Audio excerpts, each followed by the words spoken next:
Halo mahasiswa program studi pariwisata Bahari dan mahasiswa lintas prodi lintas universitas yang mengambil program Merdeka Belajar Kampus Merdeka. Di sini saya Atika Nurhayati akan sharing terkait dengan mega tren pariwisata. Kalau kita bicara mengenai kondisi existing pariwisata saat ini yang sudah era new normal, itu bisa kita lihat dari jumlah kunjungan wisatawan. Baik jumlah kunjungan wisatawan Nusantara maupun jumlah kunjungan wisatawan mancanegara. Khususnya kondisi ini merupakan salah satu peluang untuk merecovery masyarakat terhadap kondisi existing di mana pariwisata ini memberikan efek multidimensi di berbagai sektor. Nah, fenomena tingginya wisatawan ini tentu disadari oleh kita semua merupakan kebutuhan yang memang diperlukan pada saat sekarang ini. Tentunya kondisi ini juga bukan hanya sekedar untuk mengisi waktu luang saja menikmati suasana alam misalnya atau suasana kawasan pariwisata, tapi juga ada beberapa yang menggunakan kawasan tersebut untuk melakukan aktivitasnya seperti aktivitas untuk bekerja, kemudian juga aktivitas untuk kesehatannya. Nah, kalau kita bicara lagi terkait dengan tren pariwisata pada kondisi saat ini, ternyata banyak sekali wisatawan yang mencari tempat-tempat objek wisata ini yang bersifat uniquely. Terutama wisata alam. Wisata alam ini bisa kita lihat pada kondisi saat ini, itu ada yang banyak menikmati wisata alam perairan seperti misalnya body rafting atau misalnya wisata bahari seperti surfing atau wisata olahraga begitu ya, seperti misalnya bersepeda atau lari. Nah, ini semua juga tentu merupakan paket-paket wisata yang menarik sekali pada saat ini.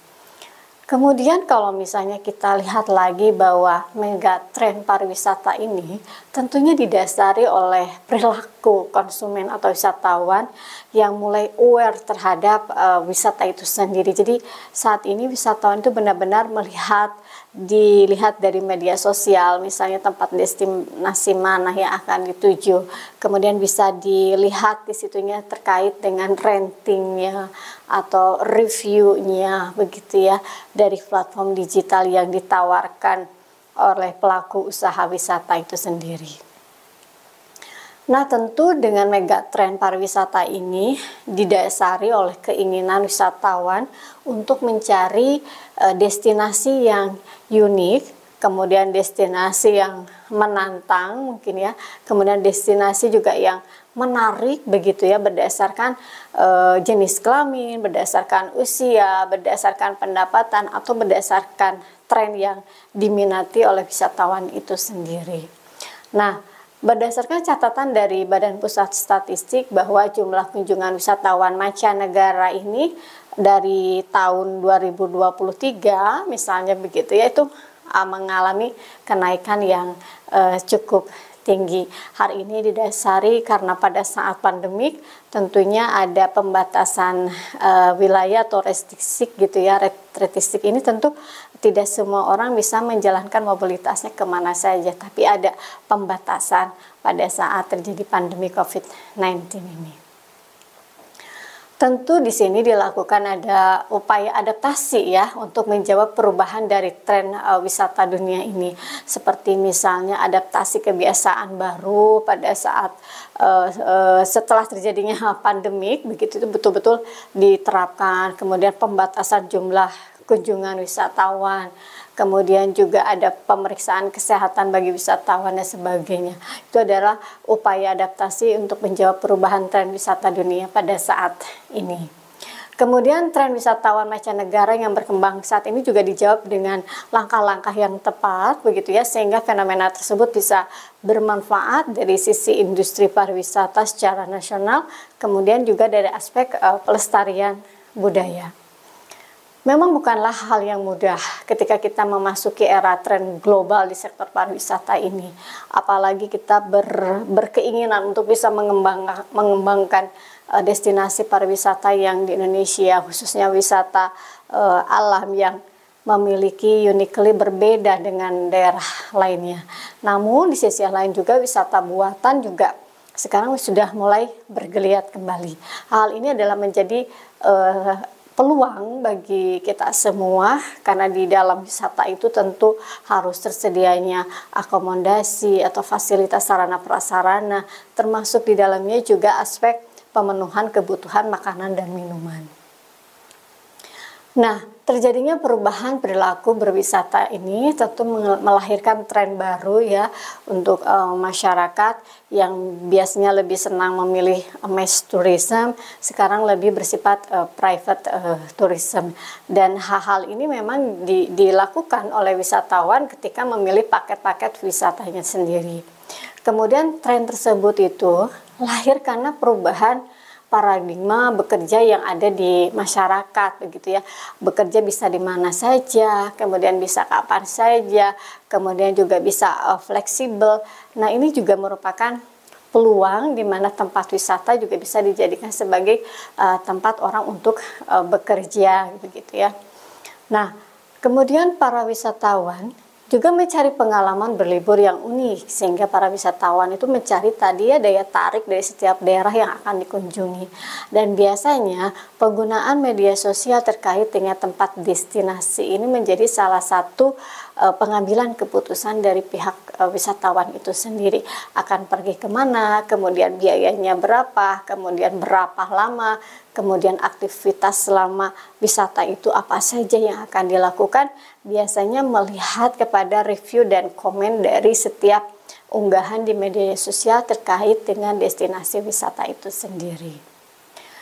Kemudian kalau kita bicara mengenai pariwisata global pun demikian, pada tahun 2023 juga mengalami peningkatan dibandingkan dengan tahun sebelumnya. Walaupun kondisinya masih melambat begitu ya, tapi diharapkan pada tahun 2024 yang akan mendatang dan tahun-tahun yang akan datang lagi juga bisa menggeliat kembali sektor pariwisata ini. Karena pariwisata ini memberikan multiplier effect untuk bidang usaha lainnya. Apakah itu bidang usaha transportasi, jasa transportasi, kemudian jasa penginapan, kemudian jasa makanan dan minuman. Kemudian juga di sini bisa memberikan nilai kontribusi untuk masyarakat lokal di dalam lingkungan wisata tersebut. Nah, kalau kita menjabarkan ada isu-isu yang dibahas terkait dengan di pariwisata global ini, tentunya adalah pemulihan konektivitas pasca pandemik. Hal ini dilakukan di seluruh negara. Bagaimana supaya misalnya masyarakat yang dulunya itu tidak ngeh dengan kondisi wisata sekarang bisa terkonektivitas kembali pada saat pasca pandemik ini. Kemudian juga isu yang tidak kalah pentingnya yaitu mengenai pariwisata yang berkelanjutan. Pariwisata yang berkelanjutan ini tentunya mengedepankan aspek ekologinya atau sumber daya alamnya, kemudian aspek sosial dan budaya yang ada di masyarakat setempat, aspek ekonominya, kemudian aspek teknologi informasi yang dipergunakan untuk sektor pariwisata itu sendiri. Dan tentunya di sini mengembalikan pekerjaan yang kehilangan pekerjaan di sektor pariwisata pada saat terjadi pandemi COVID-19. Bukan hal yang mudah, tapi itu adalah proses pemulihan kondisi ekonomi khususnya di bidang pariwisata. Tentu juga terkait dengan MICE, Meeting, Incentive, Convention, and Exhibition juga itu digeliatkan kembali pada saat ini. Dan termasuk perjalanan bisnis dan transformasi digital untuk digunakan di platform-platform menginformasikan beberapa destinasi wisata, kemudian menyampaikan terkait dengan itinerary perjalanan wisatanya. Kemudian juga model investasi yang baru di dalam pariwisata ini yang serba digitalisasi, ini juga merupakan salah satu isu yang terus dibahas di sektor wisata itu sendiri. Apalagi terkait dengan ekosistem pariwisata pada pasca pandemi COVID-19 ini. Mungkin itu yang bisa saya sampaikan terkait dengan megatrend pariwisata. Pada prinsipnya pemulihan ekonomi pasca pandemi COVID-19 ini sangat berpengaruh terhadap kondisi pariwisata yang ada di Indonesia maupun pariwisata secara global. Demikian yang bisa saya sampaikan. Terima kasih atas perhatiannya. Sampai ketemu di sesi selanjutnya. Salam sukses selalu.